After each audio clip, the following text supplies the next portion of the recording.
Hey Danielle, it's so awesome to connect with you. I'm so excited to be here. I told my kid this morning I was doing this interview and he was impressed. So we're already off to a great start because it's hard to impress my kid. I have been an avid reader of your work and your blog and your books for a really long time, and I know that you're really well known in the States and Canada and worldwide, but I was hoping that you could introduce yourself and the work that you do for our audience here in South Africa. Sure. Name, Danielle LaPorte. You can find me pretty much everywhere on social media. I write about consciousness and light and love and creativity and cash, and really I think my new term for all of that is spiritual activism. Okay. And I'm most well known in terms of like my books and things, for a book called The Desire Map, which is all about creating what I call goals with soul. There it is. And that's turned into like its own little revolution. And I have a new book coming out in May called White Hot Truth. Oh. Yeah, I just started to talk about it. Yeah, it's very fresh. Oh, amazing. So that's really exciting. How was the process for you writing that book? It's sort of like, the process of childbirth. It's like, it's hard, it's agony, and it's awesome. And, it's the greatest thing that ever happened. So the book has been a long time coming. It's really, I've written other books in the last 10 years, but this is a decade of going to workshops and therapy and learning how to meditate and leaving meditation and prayer practice and dumb retreats and bullshit gurus and girlfriends and divorce. It's really about my journey of self-help and coming to the conclusion that the best self-help is self-compassion. Yeah. Oh, wow, powerful. Yeah. So, I hope so. And part of your journey there, I know you've said that you've gone to a therapist, and my training is actually in therapy. I'm a qualified psychologist, and I often wonder if there is difficulty in the personal development world or self-help world, kind of acknowledging and accepting therapists. So I find it quite interesting. I'd love to hear your process of what that was like working with a therapist, if you're willing to share. So do you find there's difficulty in therapy being accepted in self-help? Is that what you're saying? A little bit, and I'm not sure if it's a South African perspective, but that said, I am a psychologist doing self-help for my own platform and for a huge magazine, so it's not personal, but I do feel like there is a sort of level of judgment out there about it. Yeah, I know what you're saying now. I know that flavor of judgment, and I think it's mostly around academia. Yeah. And, I was just listening to a psychologist this week, a male who is specializes in helping men become more enlightened. Just sort of blanket concept. And he said, where he's going in his work now is more towards the spiritual, which is really interesting to hear that, because I see it all as spiritual. So I get that division between academia and proven mental, psychological faculty and the spiritual, which is often the woo-woo. Yeah. So one is, can be very rational. One is post-rational. So there's that. But in my experience in personal development and being in this space for a long time and having, an audience and then having girlfriends and a life, oh my God, we're like totally addicted to therapy. Like everybody's got a therapist. I have I've had 7 therapists on speed dial. I probably had more if I actually should sit down and count how many therapists I have. And I'm not that particularly messed up.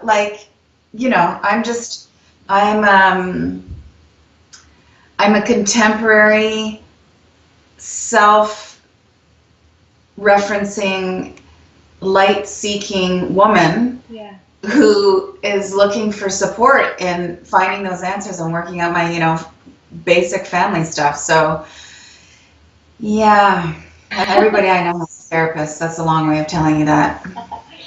So it's been a journey of self-discovery, and I can't wait for your new book to come out. And since we're closing off 2016, I thought it would be perfect to introduce our audience to your book, The Desire Map. I really, really loved it, and I was hoping you could share the story about how it came about to be. Yeah, so it's been a while now. It's like 10 years ago, probably longer, because my now 12-year-old son was just like a little baby. It was New Year's Eve, and I was doing my goals and my intention setting for the coming year, like I would do every year. And I mapped out areas of my life. It was like, what do I want in money, and what do I want in relationship and career and body? And I wrote different goals in those categories. And when I looked at it, I was just like, meh, I'm just not that inspired. And you need to be inspired by your goals. Yeah. And then I started writing feeling words in those spaces. And it was connection and beauty and communion and sexy and earth and nurture. And I felt very differently. And that was the seed of desire mapping. And so it evolved into really kind of a system. And the idea is, well, the thesis is that we have our relationship to goal setting backwards. It's all about what's out there, externally driven. Ambition is all outside of you. But really, really, really, this is my truth, is that you are actually not chasing the goal. You're chasing how you want to feel when you get what it is that you think you want. Yeah. And so if that's the case, then why don't you get clear on how you want to feel and have those, what I call your core desired feelings, drive all of your goals and your bucket list and your quarterly objectives and how you want to feel in your relationship and when you pitch something at work and how you dress and all of it. And the beautiful thing about this is that just sort of at ground level, a lot of people are just like, you mean it's about how I feel? That's what matters? So there's this big sort of permission giving that's happening. That's really, really lovely. And yeah, and then the clarity of having your core desired feelings. It's up to you, but it can be really liberating. Really liberating and revolutionary for your life. Yeah. Right. I really love this passage from your book. If you don't believe you have the right to be here, there will never ever be enough space for your true self to show up.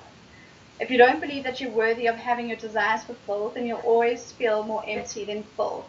No amount of focus or positive thinking is going to help you manifest and sustain your definition of success.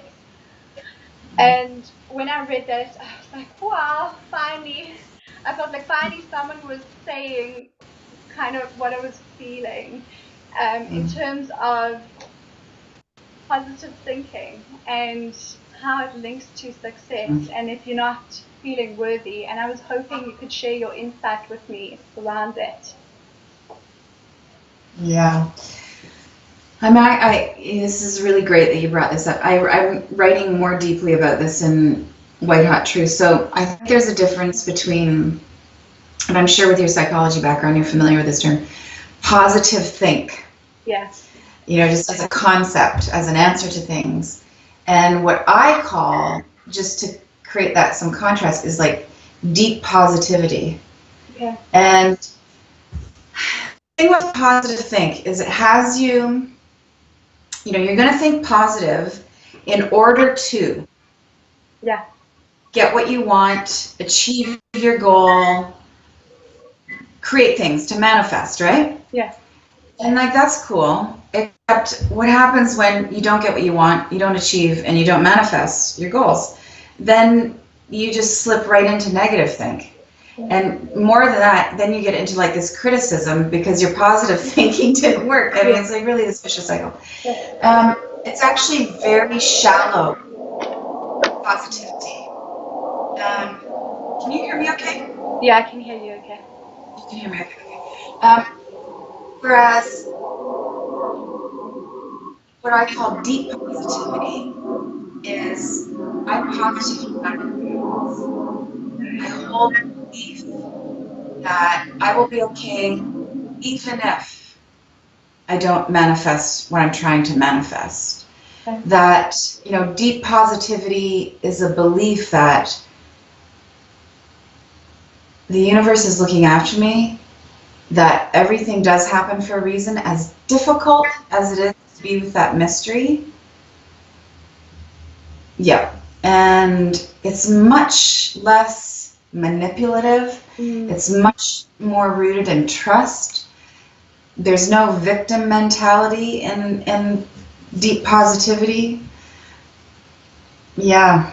It's much more honest. It feels more honest in a way. Honest. Yeah. Yeah. I don't know. To me, hearing you speak about it, I think there's something that I wanted to ask you about it, that I think that when you do positive statements, and I know that they can work, and I mean it in the sense of like an affirmation, right? Yeah. So you affirming something like, maybe it is a relationship or money or whatever it is. To me, it seems kind of, I know for myself that just does not work for me, because I always end up feeling worse. I feel most of the time ashamed that I haven't actually gotten there, and so that can like throw me into it. And so the feeling of positivity like you're talking about sounds like a much more sort of honest, deeper layer of kind of going into it, if I've heard you properly. Yeah, and I talk about affirmations in Desire Map because I'm down on the affirmations as a negative, not like I'm down with it. I'm more into, it sounds the same, but it's a different energy. I'm more into declarations. So like what you bring up a good point, which is, you feel negative about yourself because it's not working, you're not getting it. But I think there's something that happens when we give ourselves affirmations that aren't really true. Like, you could say, you could not have a dime to your name.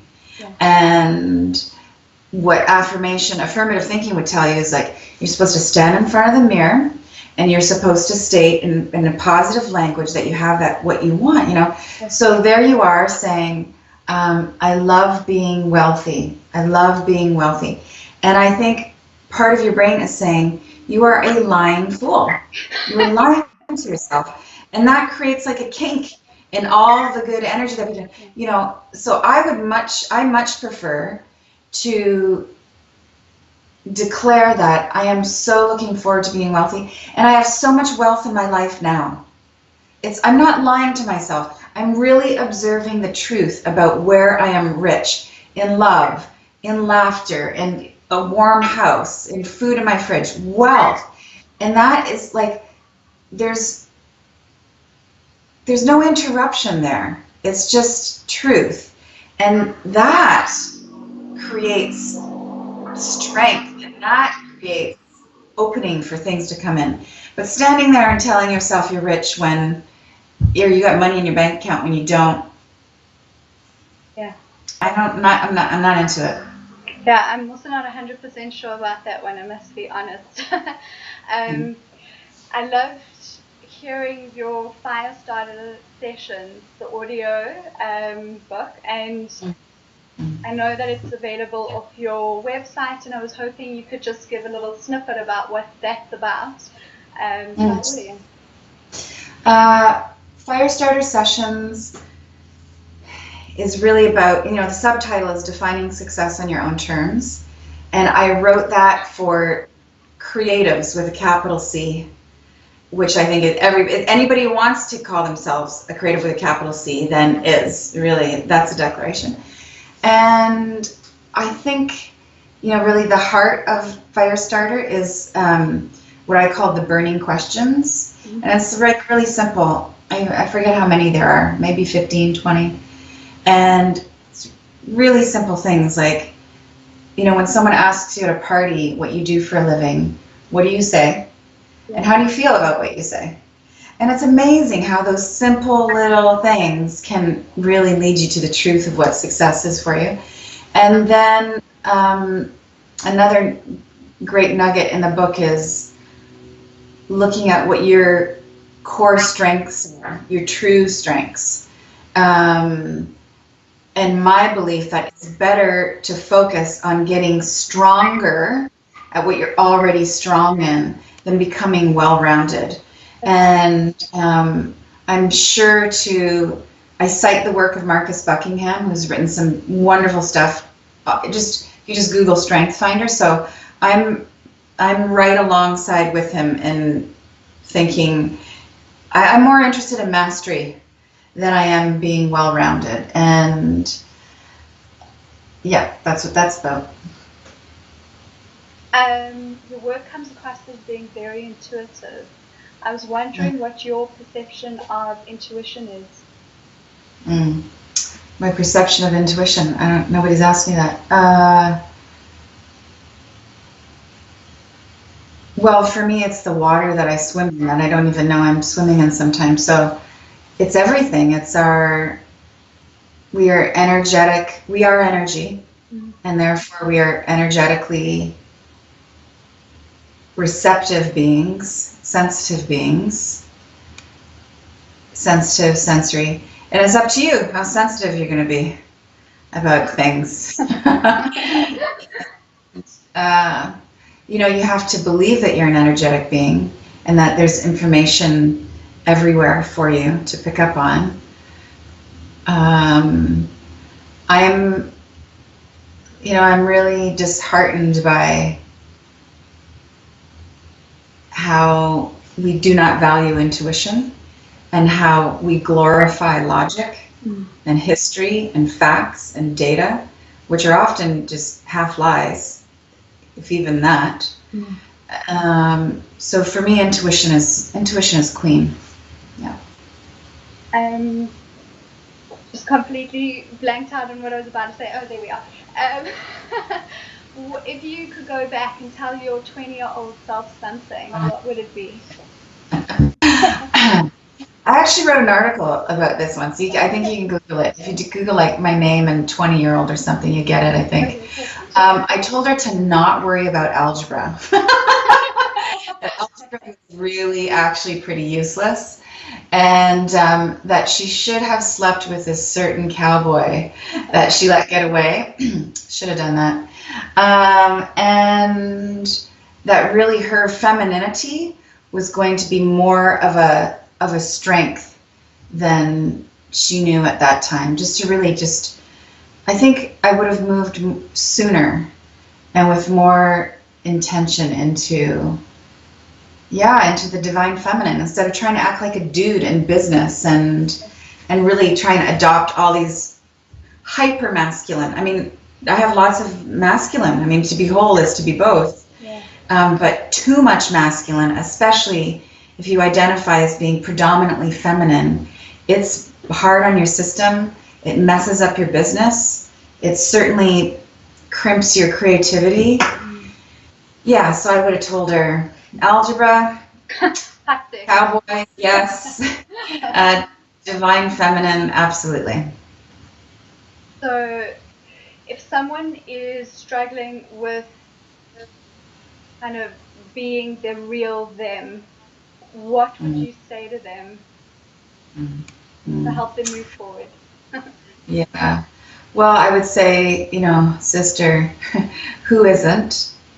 It's everybody's a work in progress. And, I'm really clear on who I am. And it's still this journey to show up and be that every day. And especially when there are opposing views and everybody with an opinion and a Twitter handle. So we're all in this together. And, my answer to this skews a little bit towards the tough love side. So all love to begin with, like we're in it together, and then let's get real. Do you want to live or do you want to die? Do you want to be oppressed or do you want to be expressive? Do you want to be empty or do you want to be fulfilled? Do you want to be a taker or do you want to be a giver? Do you want to be flat or do you want to be sexy? Do you want to be blank or do you want to be colorful? Like, it just depends how much you want to be alive. And that's why I'm always going back to desire and to feelings. And when you really tap that, the desire to feel whatever it is you want to feel, communion, beauty, connection, vitality, flow, inspiration, whatever it is, that desire will eclipse the fear of staying tight and shrunk. And, you know, and then lastly, for what it's worth, like, we actually need you to show up. The world, you want to be of service, you want to contribute, please be yourself. It's really good for everybody. Even if there's resistance, we need you to shine. Mm-hmm. Hearing you talk about all those good feelings, as it just came up with the thought of how you encompass emotions that most people would think are negative, right? So if someone is in anger or rage or revenge, what do you... Well, I don't think all of those feelings, I mean, some of what you listed are definitely negative, but I don't think all easily labeled negative feelings are negative. Yeah. I think anger can be incredibly positive and incredibly useful, and it's an indicator, and we need it. It's telling us something. It's protecting us. It's cleansing and purifying us. Anger is a huge creative force. Mm-hmm. Now, do you want to be angry all the time? No. But you also don't want to be happy all the time. Like, you don't want to be forgiving all the time, you know? So I think we need to stop labeling every emotion as positive or negative. And some are very clearly negative.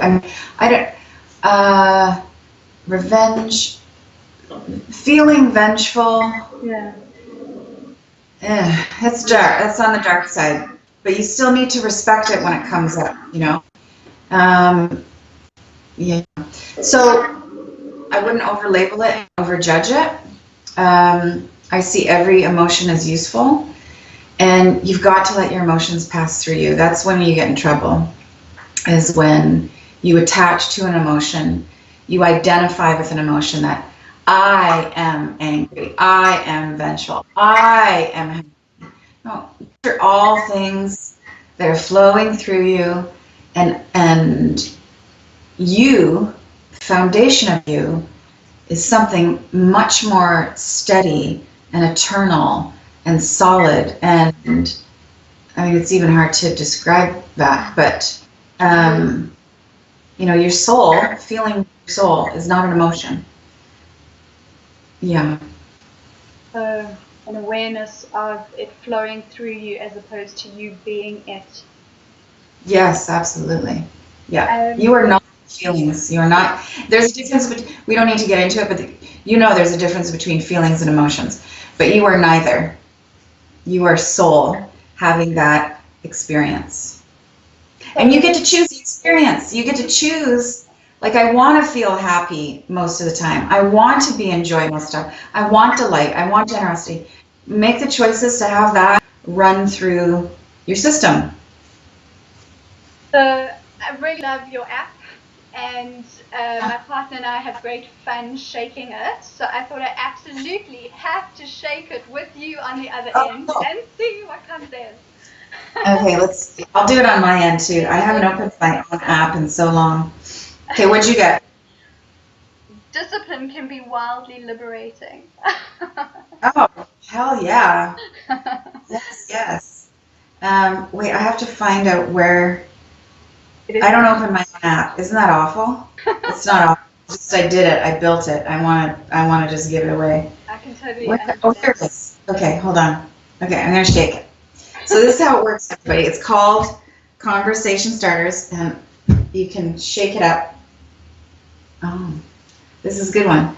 Okay, Athena, what do you want the most, more than anything? Absolutely, yes, yes, yes. Joy. Joy? That's a really safe answer.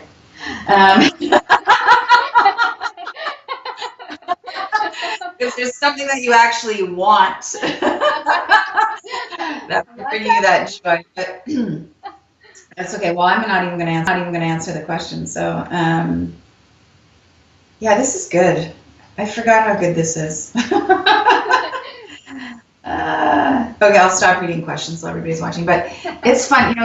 We really do this. We do this special online push every year around Thanksgiving in Canada and the U.S. They're on different dates. I live in Canada, and we really encourage people to use the Conversation Starter app at the dinner table. Really have real conversations with their family, and I've got some great stories about, friends who say, like, I never knew this about my dad or my mom or my brother. Like, oh, wow. Anyway, yeah, thanks for bringing it up. So my last question to you is, what would you like to leave our audience with? Oh, let me think. What's in the air today?